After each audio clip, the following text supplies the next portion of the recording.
coming, everyone. We're very excited to have Dr. Clotilde Torregrossa, who got a PhD from St. Andrews in 2020, and her thesis was supervised by Dr. Beres Gout and Simon Prosser, so professors we all know quite well.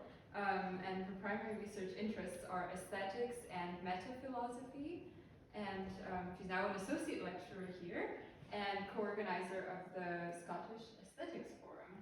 And she was my tutor in Reading 2 last year, and I'm meeting her for the first time in person today, which is also very exciting. And today's talk is entitled Agree to Disagree, Aesthetic Disagreement and Peerhood. Without further ado, thank you.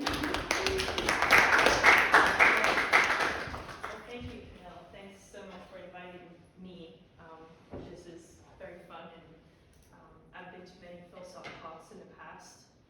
Because actually before my PhD, I was here in a master's program, so I've actually been here for 7 years. So I've been to a few of those.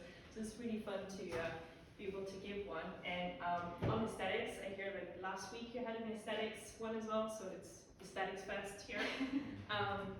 So this paper is it's brand new stuff that I'm working on with Quentin Farr, who's here. So we're co-authoring this paper. It's completely work in progress stuff. The paper's not even fully written yet. Actually, this talk is a way of helping us writing the paper. So we're going to be very interested actually in hearing your intuitions about some of the cases we present, your ideas, your conclusions, where you think things should go or not go. So I hope that out of this you get kind of a viewpoint of what the current research in the literature kind of looks like, and also how messy, active research in progress can look like, and also what collaborative research can look like. So I'll be flagging when, the stuff that Quentin's brought to the table, the stuff that I'm bringing to the table, how that kind of works, and hopefully you can see that this is kind of fun. I mean, at least so far it's been fun. There's been some issues, but it's fine. I have no idea how long my slides are going to last actually, because I haven't recorded it. So what time is it now? Is there a clock? Yeah, okay, I can see the clock. So I'll try to keep that in time. So what is this talk about? Well, first of all, it's about aesthetics, which is one of my areas of expertise. Aesthetics is kind of a broad philosophical discipline that is concerned with beauty, art, nature, even the mundane, kind of all the stuff we make and interact with. So it's very broad, our relationships with these objects. So some key concepts: aesthetic properties, aesthetic appreciation, aesthetic experience, aesthetic judgments. So notice the key feature here is that it actually doesn't define what aesthetic is. We just put aesthetic in front of another concept and somehow try to work from there. That's kind of the idea. The other field that this talk kind of connects to is the field of social epistemology. So social epistemology is a discipline that's concerned with knowledge, justified belief, and so on, which is what epistemology is, and most importantly, the way they manifest in social context. So epistemology, but applied to social spheres, and So, do these two disciplines go together? Is it obvious that you can bring them together? Well, you might think not, because given what I just said about aesthetics, our relationship to things, that seems to be kind of an individual practice maybe, something you do on your own. Aesthetic experiences are things that we feel, we experience subjectively, right? Aesthetics is the discipline of the subjective. So it seems like it's kind of an individual dimension. But aesthetics also has a very important social dimension, right? Art is created by people, for other people to appreciate. Our aesthetic practices often occur with others, right? We go to the movies together, we hike together to experience a beautiful viewpoint with a friend. We share our aesthetic preferences with others, right? We read food critics to determine whether a restaurant is worth going to, right? So in this case, we're looking to someone else to tell us whether an aesthetic experience is worth it or not. So Some of the key concepts in social epistemology, like testimony, disagreement, group knowledge, all of these actually do apply to aesthetics.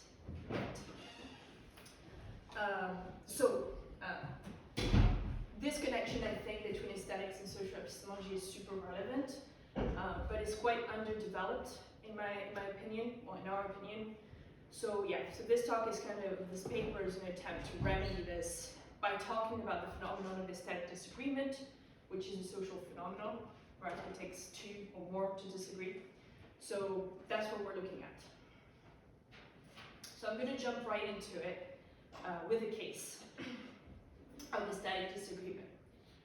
Jack and Jill are good friends who volunteer for the Uni Art Society magazine, and they are tasked by their editor to write either a thumbs up or a thumbs down review of the latest Bond film, No Time to Die. As usual, after the screening, they go to a pub to discuss the film. Jack says he found it to be an enthralling and well-paced film with solid acting performances from Daniel Craig and especially Rami Malek.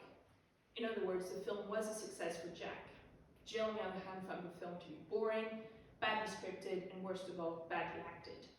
At best, Jill says it was a non-commercial for cars and watches. Okay, so in this case, Jack and Jill are opposite side of the issue, right?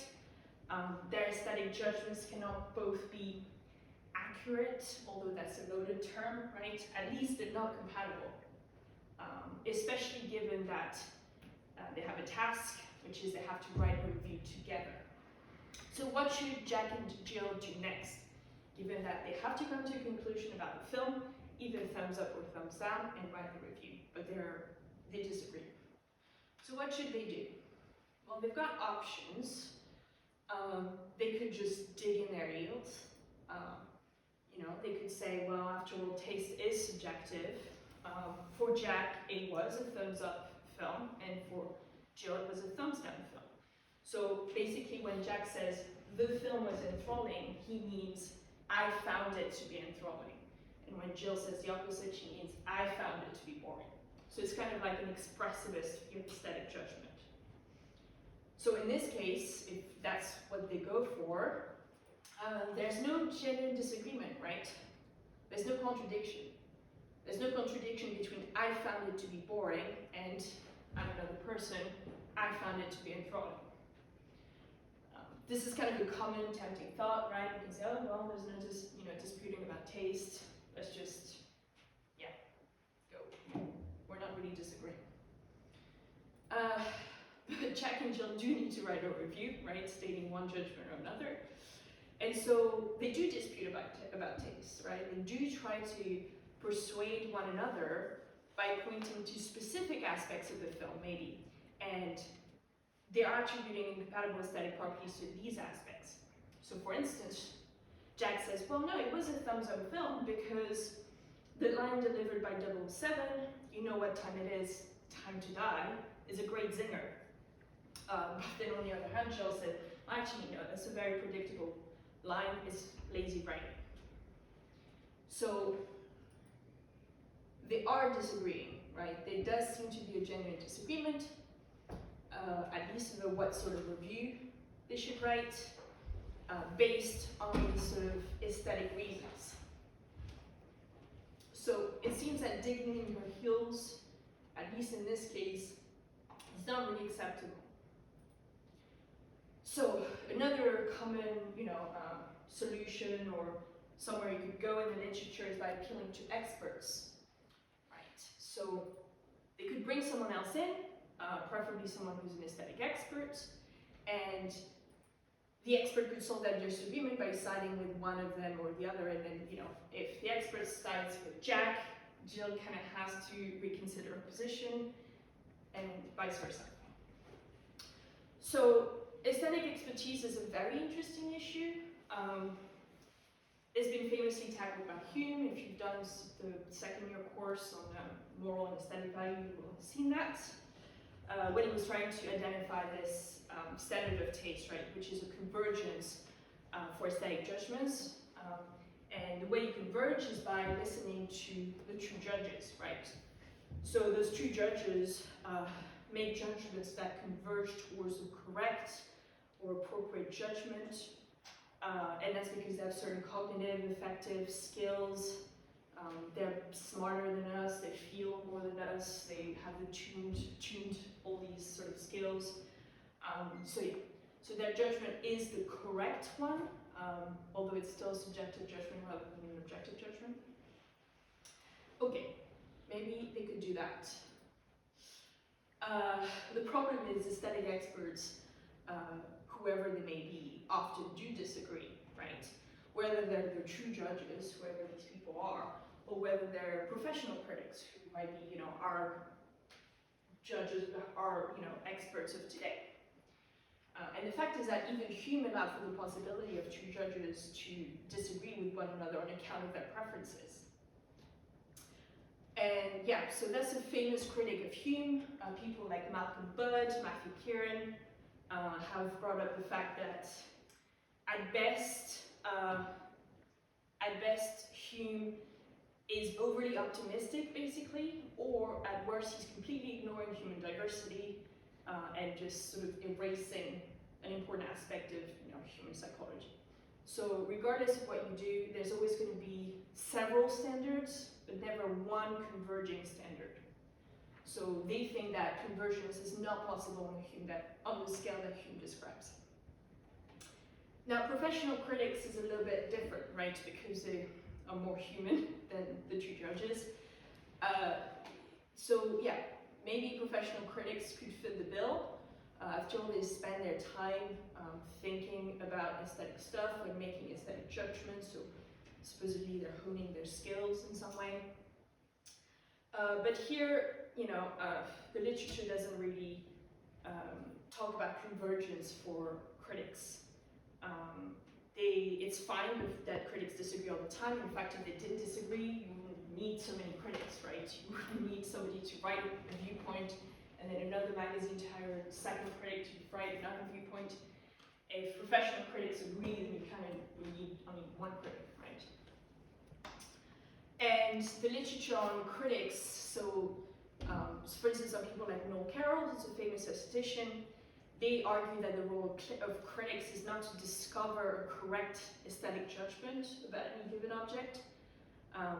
Rather, it's to sort of give reasoned and justified judgments. So judgments that they can back up, and hopefully when you see their reasons, you might then learn something about the aesthetic object.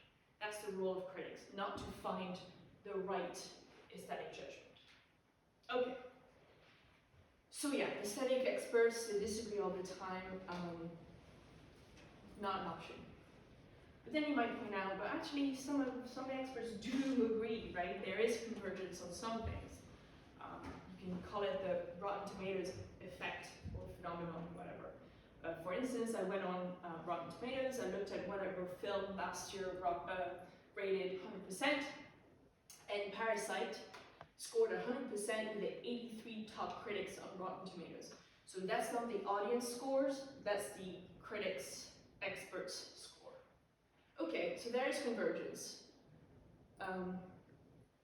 Okay, yeah, but often there isn't. It's not the norm. And second, more importantly, even if there is convergence in some cases, that 100% doesn't tell you if the critic agree on what makes a good film. They agree that it's a good film, but they might say, well, actually, it's the acting that makes it a good film. While another critic might say, actually, no, it's the photography that makes it a good film, or etc. So there's still disagreement below this appearance of convergence. So that's why I think appealing to experts is not at least an appropriate solution for Jack and Jill in this case, and generally in cases of aesthetic disagreement. Okay. So Jack and Jill seem to be genuinely disagreeing, right? They're in an impasse. It seems like it's unreasonable for them to dig in their heels. It also seems like they're not going to be able to appeal to an expert. If they do, if Jack appeals to an expert who sides with him, Jill could then appeal to another expert who sides with her, and we're not going to get anywhere. So, well, they can agree to disagree and try to convince their editor to let them write each their own review. Right? So Jack writes his own thumbs up review, and next to it they publish Jill's review, thumbs down. Kind of both sides of the issue. Okay. Is this a reasonable reaction? Is this reasonable for them to do so, aesthetically speaking? Practically speaking, maybe, because they've got a deadline, they've got to do something. But aesthetically speaking, is that a reasonable course of action? Intuitively, I think it is, right? We think it is. It doesn't seem like there's any way that we can push one or the other to change their aesthetic judgment reasonably. So I think this is a good reaction, aesthetically speaking, but why? And that's kind of the question of this talk. Why can we say that this is a reasonable option? And what's kind of lurking behind it? Okay, agreeing to disagree. That's something we do all the time. We do it reasonably all the time, right? Sometimes we do it for instrumental reason, kind of like what I mentioned. Sometimes we just want to avoid a conversation or a person altogether. We just don't want to engage. It's like, all right, agree to disagree, leave the room, we're good. And I think that's very reasonable in many cases. Sometimes we agree to disagree for epistemic reason, right? Maybe we don't have enough information to continue the inquiry. Maybe, we're not sure if our methods are flawless. So we're like, okay, epistemically, we can't, find a compromise. Let's just agree to disagree. That's not that's the one I find least intuitive, but I can see how it could happen in some cases. Sometimes for more reasons, we might want to agree to disagree. If proving one's point would require an immoral act. So imagine two doctors who are talking about the theoretical benefits or non-benefits of a certain course of treatment. One of them says, actually, this treatment would kill patients with this condition. The other doctor says, no, it would make them better. The doctor who thinks he could, all right, I'll prove your point, I'll prove my point, and goes, gives the treatment to the patient and kills him. That's a way of settling the disagreement, but if you were to do so, you'd do something unethical. So the two doctors could agree to disagree until they can find a method to decide that's not unethical. Okay, so we do this all the time, but what about aesthetic reasons for agreeing to disagree? Agreeing to disagree, sorry. So the reasons why I've detailed these different kinds of reasons is that I think they're likely to overlap in cases of aesthetic disagreements. Aesthetic disagreements are messy, right? Of course there's an aesthetic, we're making an aesthetic judgment, but we're making it on the basis of information. There's also practical stakes in disagreement.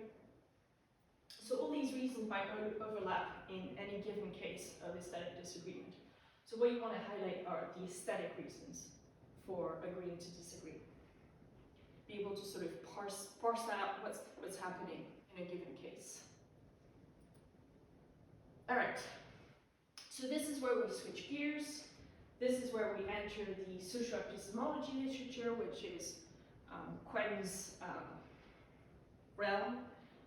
So this is cases that he's given me by going through the literature and kind of parsing it out. So epistemic disagreement is a huge topic in epistemology. And here's a case, pop calculation. All right, it's a bit annoying. Anyway, Jack and Jill need to calculate whether they have enough for a late night snack and a cab home. They started off the night with £25 between them, and they each had a £5 drink. They're very, very reasonable. They know that a late night snack will collectively cost them £8.5, that the cab will cost them 75 pence per mile, and that they live 5 miles away. Let's imagine they're, roommates. So they do their calculations, and Jill comes to the claim that they are 25 pence short, while Jack comes to the conclusion that they both just have enough. As it turns out, Jill is better at math than Jack, and she's also more diligent in just about everything. But moreover, whereas Jack has done some quick mental maths, Jill has taken a more reliable route. She has written the maths out and has checked her work as she went. Alright, so this is a case of epistemic disagreement, right? And in this case, intuitively, Jack should defer to Jill in virtue of, well, her superior epistemic resources, which are the fact that she's better at math, the fact that her methods are better, right? She wrote it down, she's more diligent. So she went at this inquiry about money in a better epistemic way. So he should defer to her and say, okay, I trust you. However, what about a case like this? Different. Here we're talking about peers. You'll see why. So, again, it's kind of a bit lengthy. Jack, Jill, and Hill are archaeologists working on a group presentation for their head curator. It's about a site that they've recently excavated near Amarna, and each of them has worked equally as hard in order to be accurate in describing it. However, despite establishing conclusively the fact that all of them have the same correct but inconclusive information, they have the same cognitive abilities, they have the same background beliefs, they have the same virtues and vices, track records in the correctness of their conclusions, they're still having a hard time agreeing on whether the site was initially abandoned during the Greco-Roman period or the late period. Jay claims that it was the Greco-Roman period, while Jim claims that it was the late period. Hill, in the meantime, has simply suspended judgment on the matter because, as he tells Jack and Jill, the available information could go either way. Alright. That sounds like a more complicated case than pub calculation.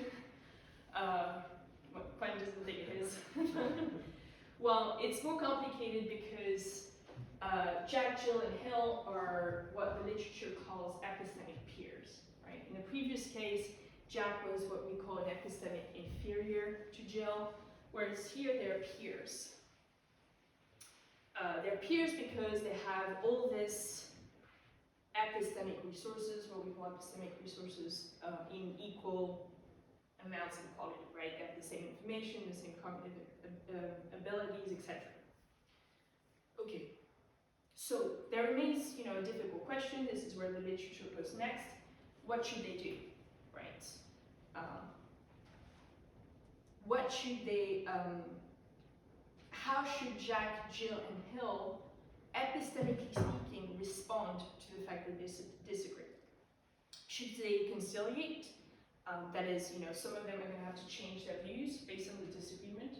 So one of them might lose confidence and be like, oh, well, okay, well, in this case, I trust Jill. Or they might side with Hill. Or, maybe they should remain steadfast, right? They should be confident in their epistemic resources, in their expertise, and they should each remain steadfast. Okay. Here I'm not going to say what they need to do because in the epistemic case, it's hard to say, but for our purposes, what's important is just a notion of peerhood. But if you're interested, this is a rabbit hole towards which you're going. Yeah, this is a huge literature, very complex, at least to me as an outsider. And yeah, this is where Quentin did all the heavy lifting. His thesis is on epistemic disagreement between peers in philosophy.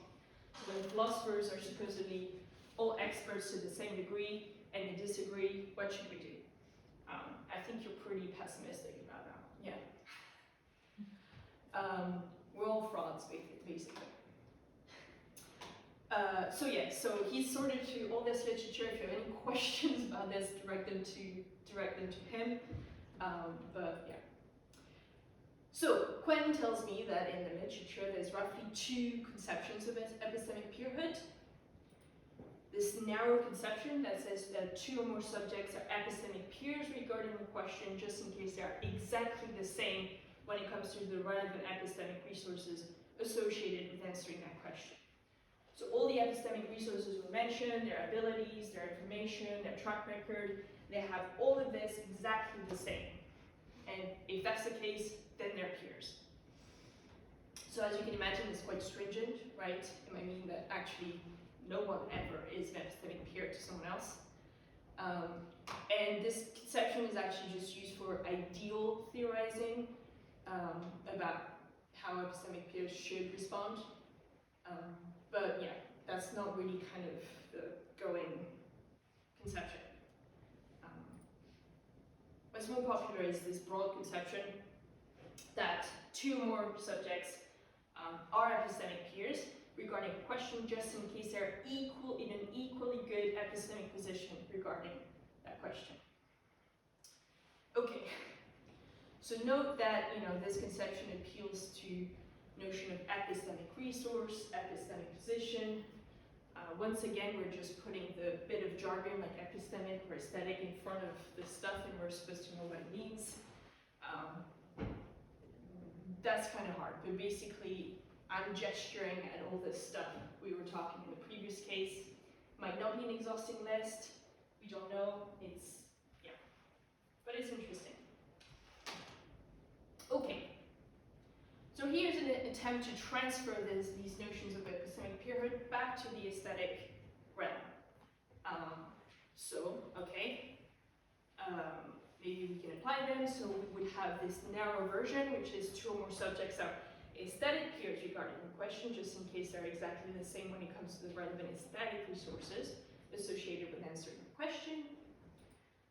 And the broad version, two or more subjects are aesthetic peers regarding the question, just in case they're in equally good aesthetic position regarding that question.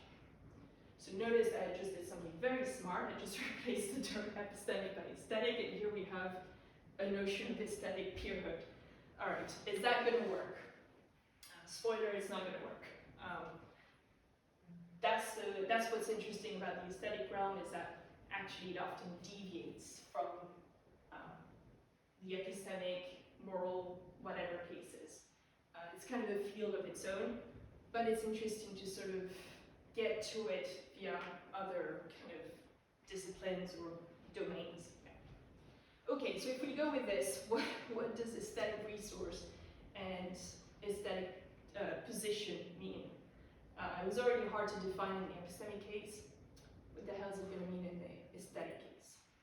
Okay, so here we're turning back to the aesthetic literature, which is more my domain, and in particular the components of aesthetic appreciation, aesthetic experience, appreciation, and judgment.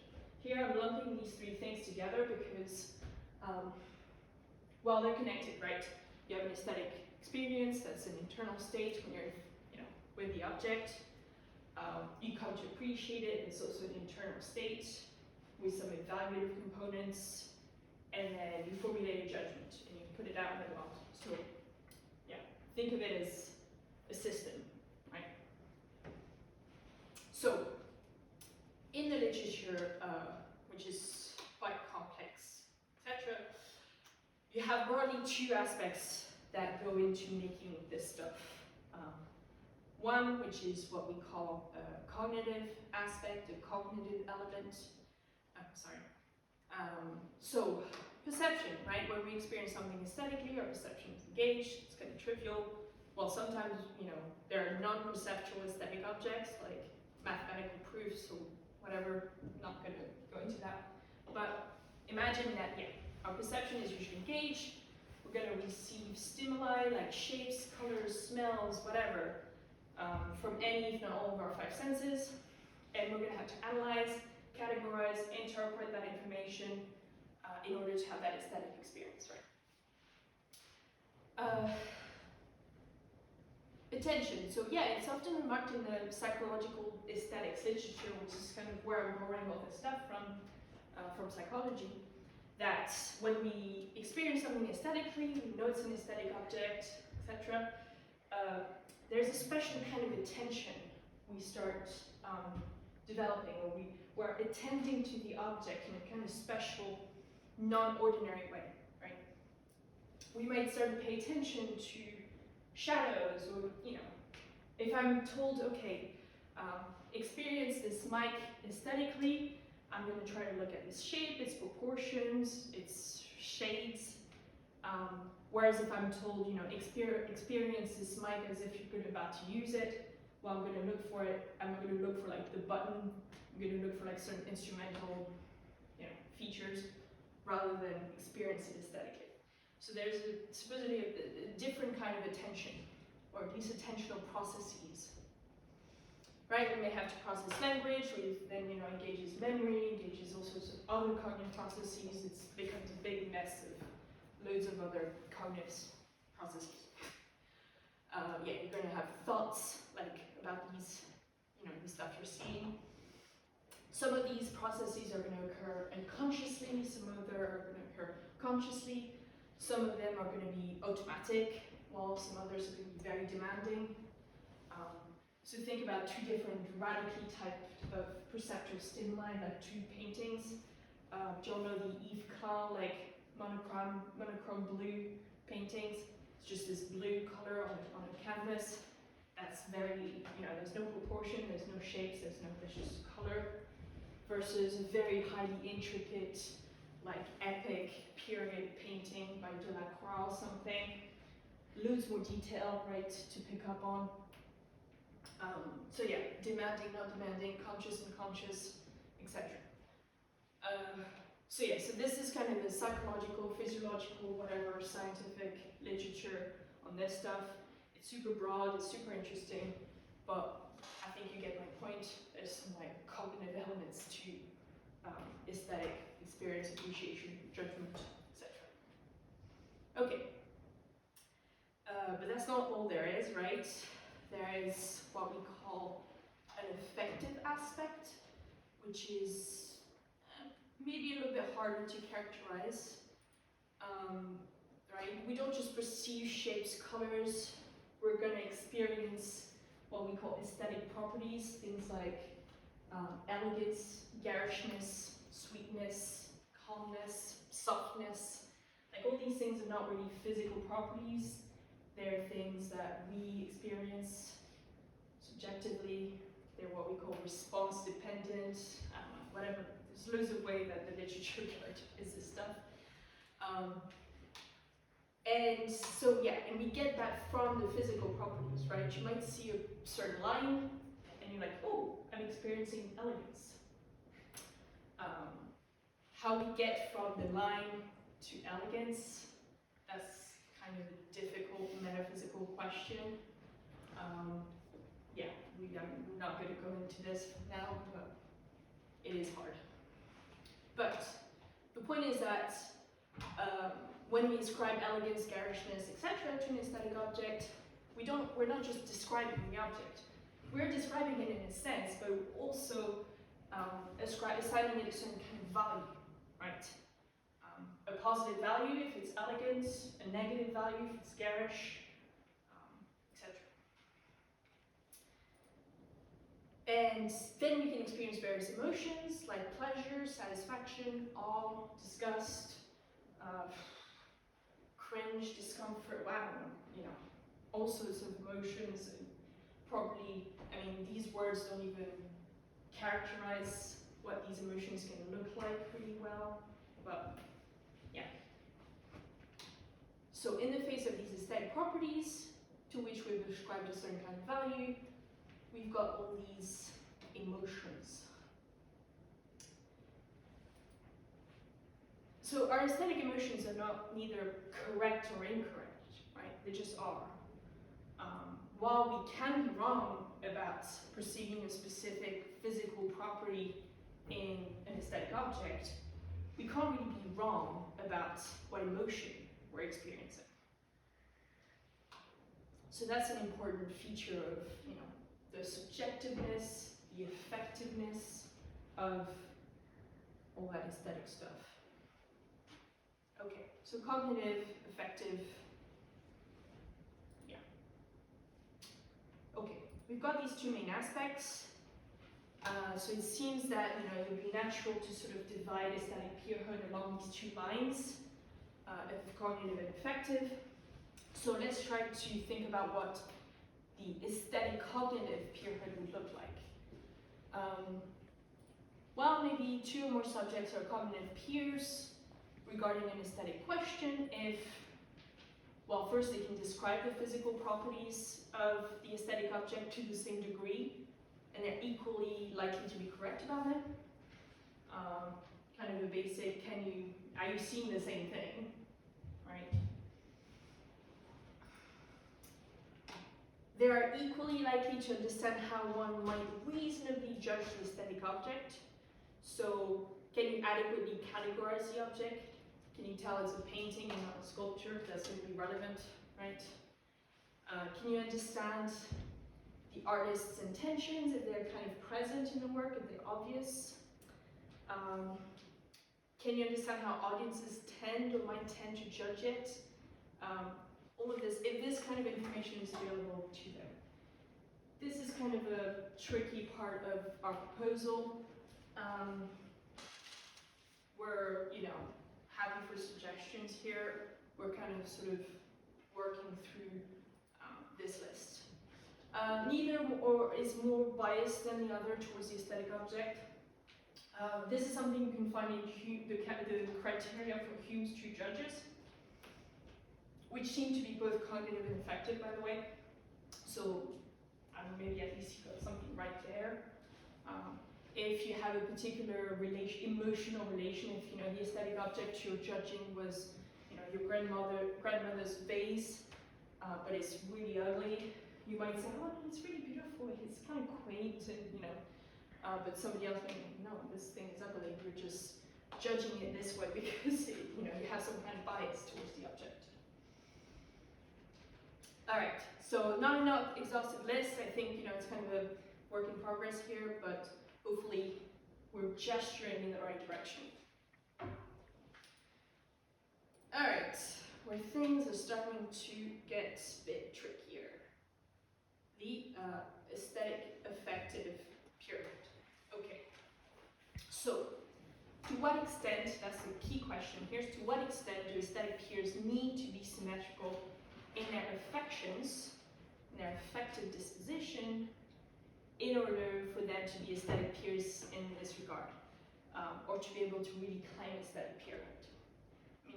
Recall the negative, the narrow conception. You could go very stringent, very narrow, and say that two people are aesthetic affective peers, just in case they have exactly the same affective disposition towards the aesthetic object. That's super stringent, right? Even more so, I think, than the now epistemic conception, right? Because we're saying, how could two people have exactly the same epistemic resources? That seems kind of way too strong. If that's the case for the narrow epistemic conception, it seems that for the affective conception, it would be even more demanding, right? We said that affective dispositions are things that you feel, things that you have ascribed value to, kind of on an individual level, that you can only be correct or incorrect about. So how could two people have all of this exactly the same? That seems, well, at least to me, that seems impossible. And it also means that our aesthetic discourse practices are kind of almost meaningless, right? Because it might mean that we often think that we are peers, but in fact we're not. We're mistaken in thinking that we're actually,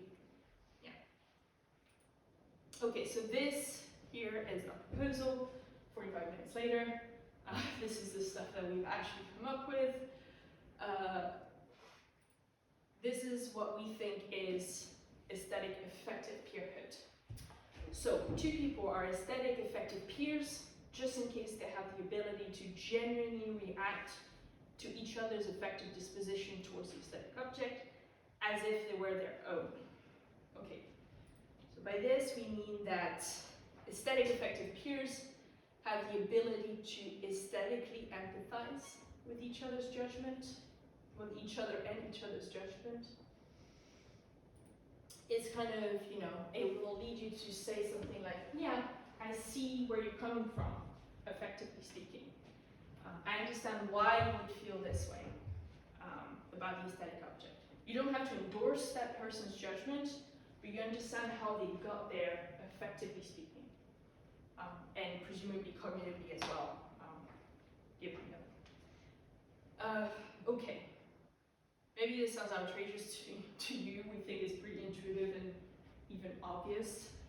We were talking about this today.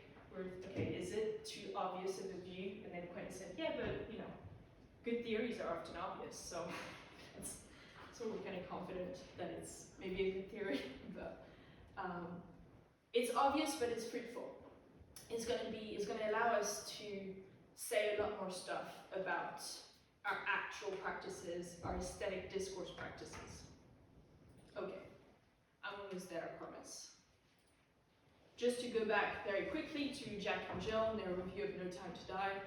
We almost forgot about them. We said that intuitively it seemed reasonable for them to agree to disagree and write their own reviews. What would be the aesthetic reasons for them to agree to disagree, right? As opposed to the other kinds of reasons. Well, one reason, according to our view, is that they are aesthetic peers. They've become aesthetic peers. Let's assume that they do meet the criteria for the cognitive part of aesthetic peerhood.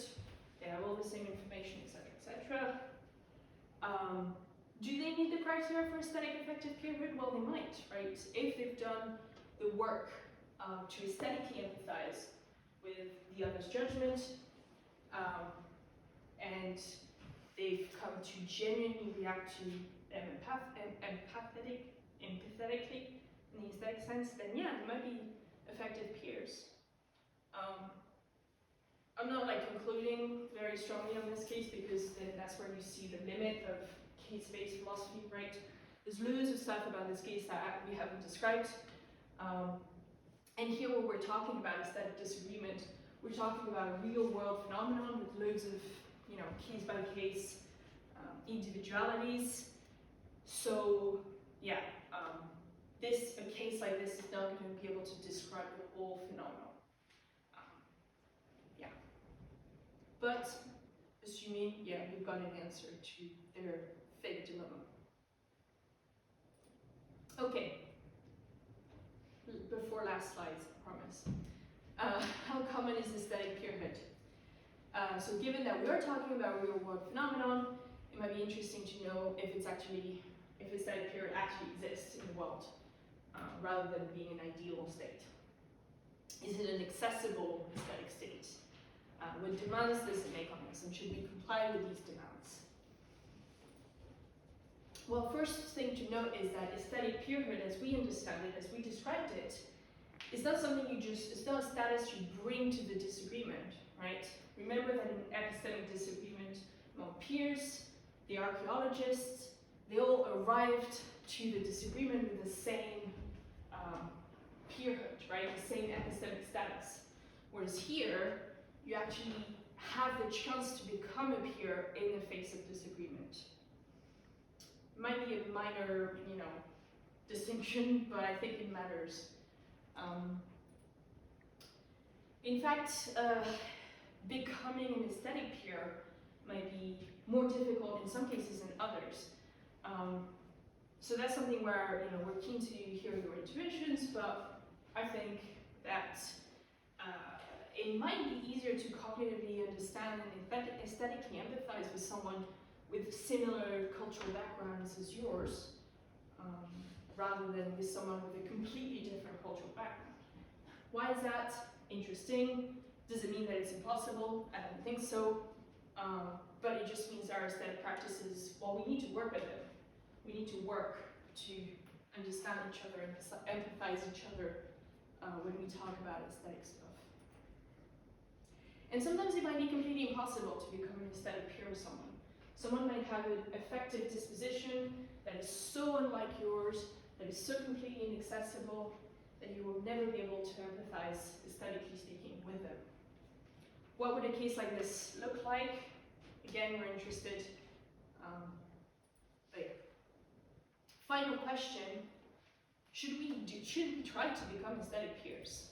Is that a worthwhile enterprise?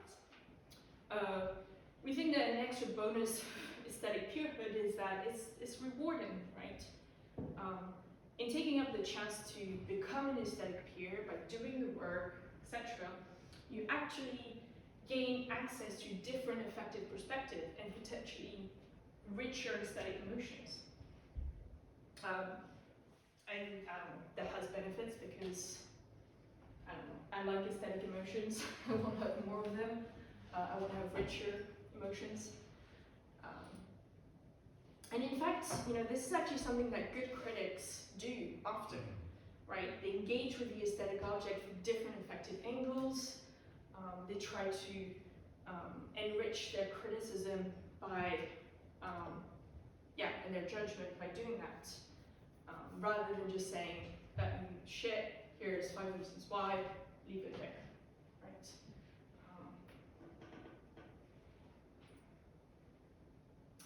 Now, final question, which is a bit harder, I think.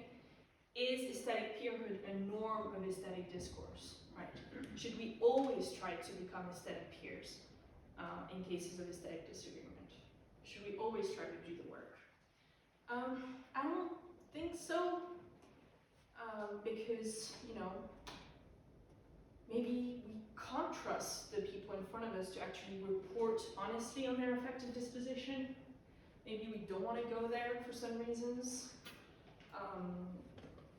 And it's quite demanding, right? Aesthetic peerhood. It requires us to have good insight into our cognitive and affective selves, which, is hard enough as it is. And then it requires others to genuinely engage with us, and us to genuinely engage with them. Can be tiring, probably. It's hard work. So should it be a norm? Maybe not, but if you want the justification that it brings, if you want the richness of emotion, then yeah, you should try to be an aesthetic peer. Okay, yeah, that's a good question. Alright, that's it. I promise.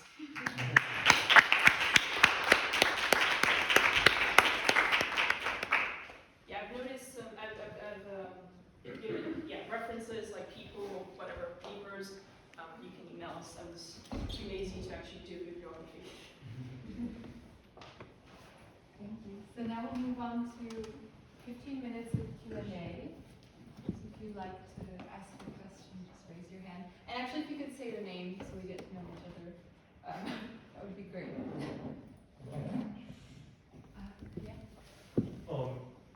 So remind me your name again. Andrew. So I was thinking, couldn't you kind of expand aesthetic peerhood to be kind of even more broad? Like you could make the leap that, oh yeah, I can't, from my own experience set, empathize with this person. It's just I'm too far removed from that other person. But because it's art, like I would actually say go with when Jack and Jill are at the impasse, you actually should bias towards the person saying the good thing about it, because keep in mind, like, unless there's a moral connotation, like it's the art in question is Nazi propaganda, just for an extreme example, like it could do massive harm to people, or it could do any harm to people. The James Bond film is either a good or a neutral because if I don't like it, I can just not engage with it, and if I do like it, then it's bringing me pleasure, right? So if, like, I think for something like a review, they should settle the agreement by basically answering the question: is this product, this James Bond film, worth the resources that was put into it? And like, I assume both Jack and Jill think that the reason they're writing these reviews is because they can say something that's informative to a lot of people, right? So if the James Bond film was so bad in so many respects that only 2 people in the world or something like that could actually get something out of it, then I think you could actually go with the bad position that, oh yeah, it's not great because this movie is not really worth the resources, right? But like, I assume there are a lot of people who would agree with Jack's point of view on it, that it's a cheesy, feel-good film and with some good zingers in it. I think you would probably both should decide to go with, it was good, but there are some terms and conditions, right? Like, if you're in this segment of the population who views it through this lens and likes it, which is a good number of people, a lot of people like the Michael Bay style or Marvel style films, right? So then I think both could agree that it is worth the resources to put into it because it'll give a lot of people pleasure, and the people who don't like it can ignore it, and it will make money for the people who need it. Yeah. So whether or not the resources, that was put into it, the movie is worth the resources. Well, that's not really. Well, it's not an aesthetic judgment, right? It's a practical / economical. Well, no, it is an aesthetic judgment, right? Because if a movie has squandered resources that could have been used to a good aesthetic end, then that feels like that's an aesthetic weakness. Sorry, I'm just putting together, there was a few things in your question. As to whether, they should go neutral or, at least try to find a consensus on what was worth it about the movie, because otherwise it's not gonna justify the criticism or the review. I'm not sure because, we love to hear, really bad opinions of, opinion. We like to see things, aesthetic objects being completely trashed, right? I think that has some value, not just because that tells us to not go see it, maybe that tells us to go see it because it's such a train wreck, right? That's an experience in itself. Yeah, where am I going with this? Tell me what I've answered in your question and what I haven't answered in the question. Oh yeah, I think it was kind of my mistake because I think the question was, can't you extend the aesthetic peerhood to is there good faith? Like you may not even be able to empathize with the person because you're just too far removed, but you could say, oh, I know this is a big segment of the population that feels that way, and if I don't like it, it's not my problem. I can just not engage with it. One could theoretically feel this way. I don't know why, but yeah, I think that what you're describing is, in a sense, peerhood, right? You're imagining how a segment of the population could feel. You're imagining, what would be good, what kind of good you would get out of it. Yeah, you wouldn't get like a big aesthetic, awe moment. This was such an amazing cinematographic moment, but you get all this sort of, oh yeah, good zingers, funny, relaxing, whatever, all these goods. And I think good critics do that. I mean, obviously in the case of Jack and Jill, we're not assuming that they're good critics. We're assuming the good critics I've described at the end who kind of do that. So I think what you're describing is, good faith in the sense that that person would be an aesthetic peer, and they could write. I mean, I've read recently a Guardian review of the Bond film that said, yeah, it's absolutely trash, but you know what? It's enjoyable trash. Go see it. Yeah. Yes. Hello, I'm Eric, everyone.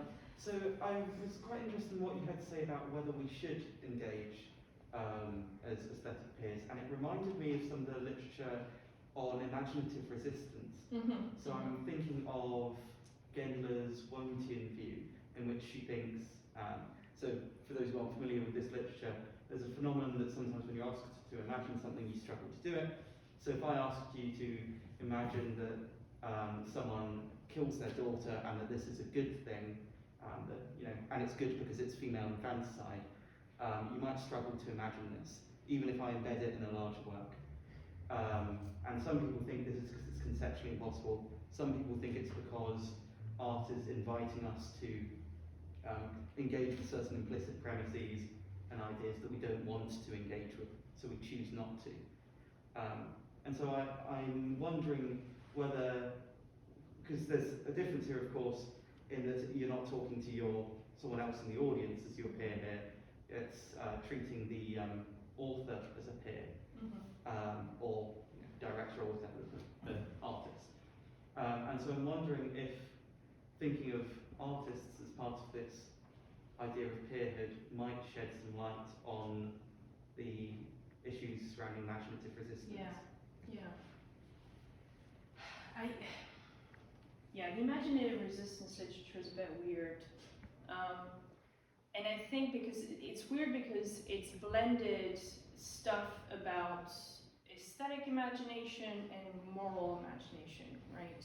What seems to be the problem here is the moral element, right? We're forced to imagine that and endorse, imaginatively speaking, that what we consider to be a terrible action is morally fine, neutral, good action.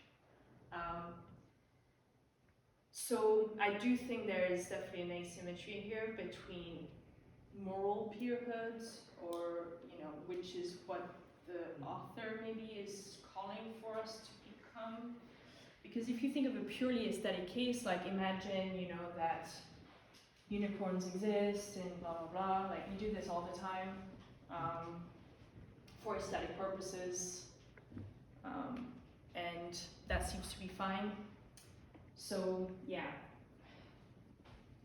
it's not a very satisfying answer, but I was thinking of a case, so Walton has a case where someone reading a book, in the book there's a joke and then you're told, and the joke was hilarious, but the joke was just rubbish, it was like a knock-knock joke. oh yeah. So something like that is maybe more what we'd be thinking about here, is it? Yeah.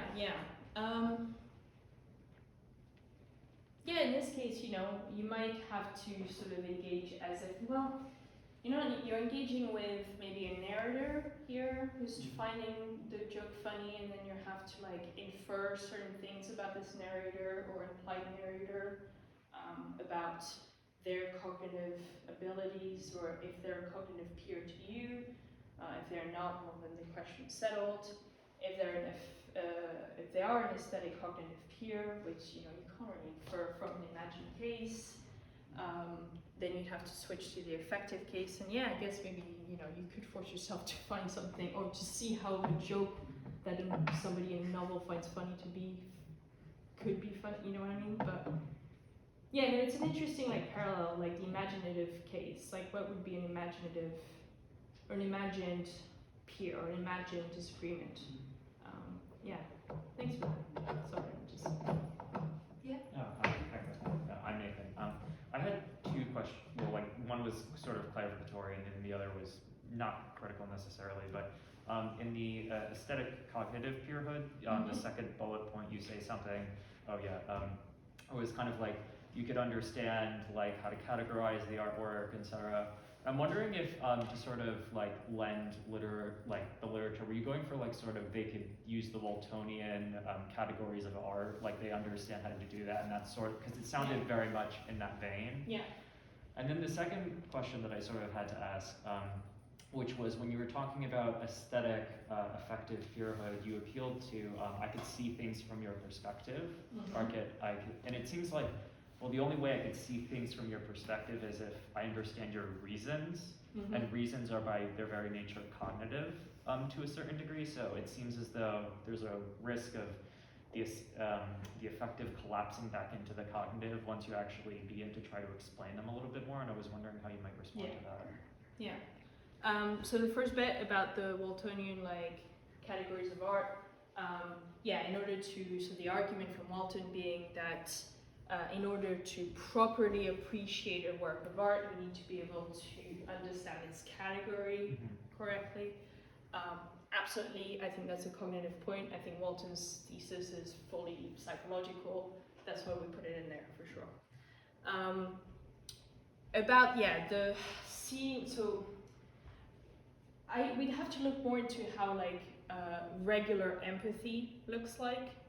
But I think that in order to empathize with someone, you don't necessarily need for them to bring up a lot of reasons for their judgment, right? There's an element of trust that goes into it.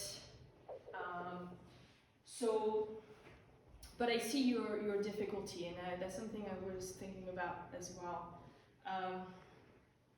So for instance, when Jack says, "Oh, but that line, that was such a good line," that's a reason for why the movie is good, but that it's still an effective, that's not a reason to think that the line is good, right?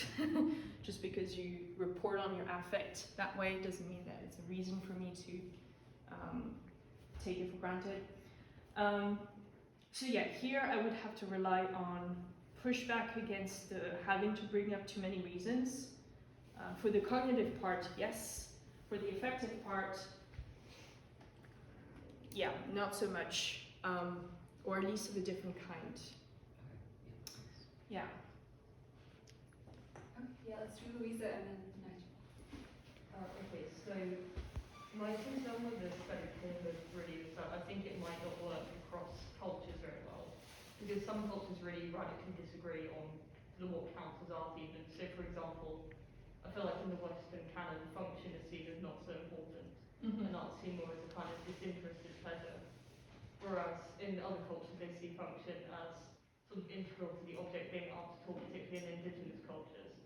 So given that these are pretty radical differences, would you say that people from these different cultures could just never be aesthetic peers? Yeah.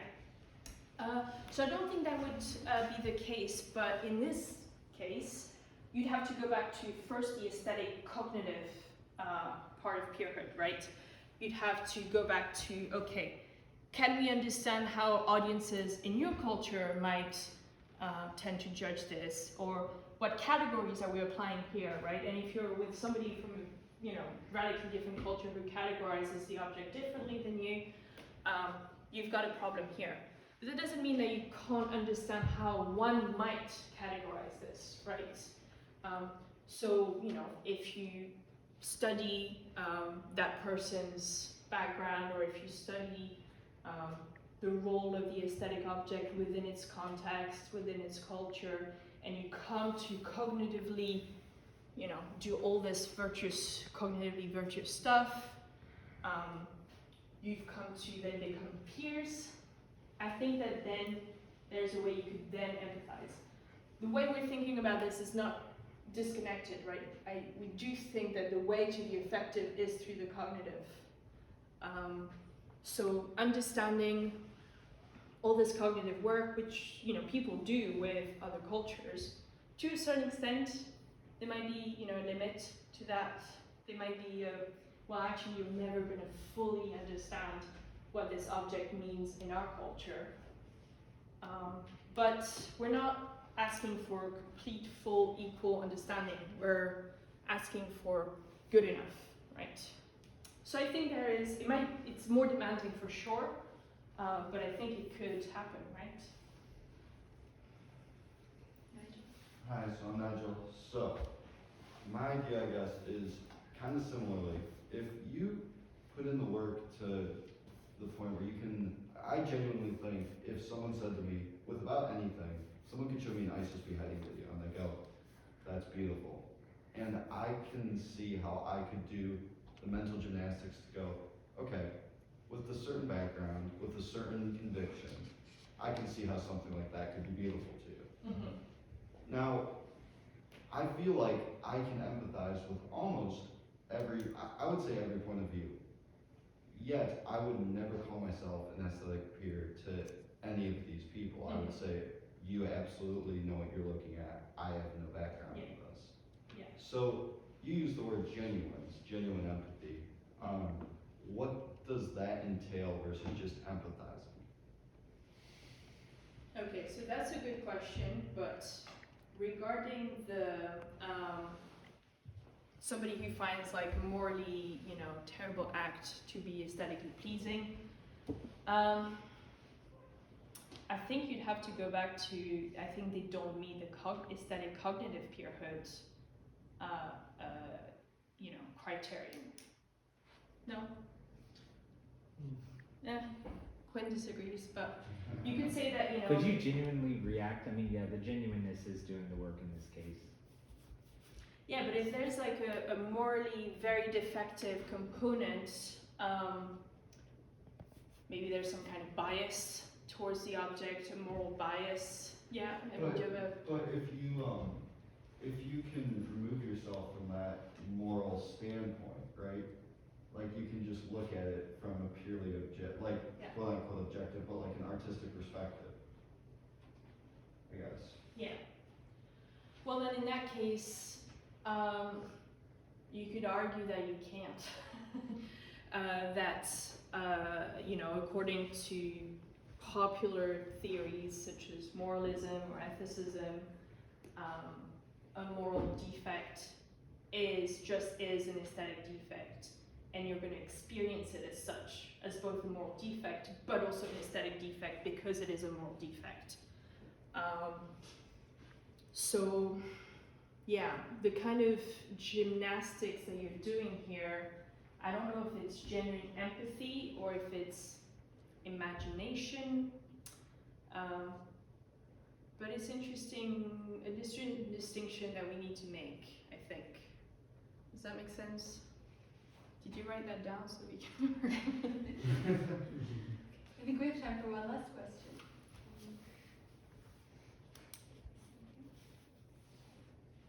Did you have a question?